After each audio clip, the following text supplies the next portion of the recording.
Chaque fois que je me regarde dans le miroir, je vois une version de moi-même qui sourit, même quand je ne le fais pas. Au début, j'ai pensé que c'était simplement un jeu de lumière, un reflet malicieux qui se jouait de ma perception.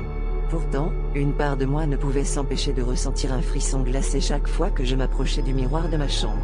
J'avais toujours aimé cet objet antique, avec son cadre en bois sculpté et son verre légèrement terni qui ajoutait une touche de mystère.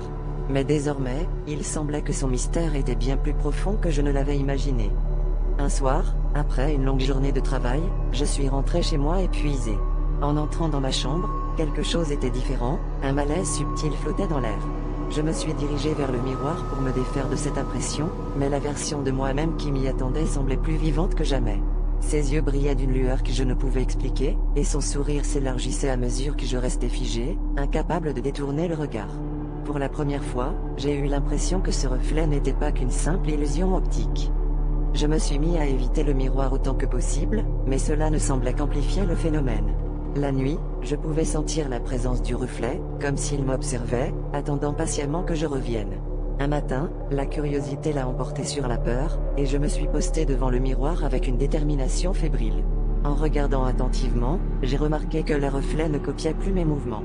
Il se tenait là, immobile, son sourire se transformant lentement en un rictus inquiétant, comme s'il savait quelque chose que j'ignorais. Le lendemain, je me suis réveillé avec une sensation de vide oppressant. En me levant, j'ai réalisé que quelque chose manquait. Je me suis précipité vers le miroir, mais cette fois, il n'y avait rien. Mon reflet avait disparu, me laissant seul avec une révélation glaçante, ce n'était jamais moi qui souriais. C'était lui, une entité qui avait pris ma place, et maintenant, j'étais coincé de l'autre côté, condamné à observer ma propre vie se dérouler sans moi.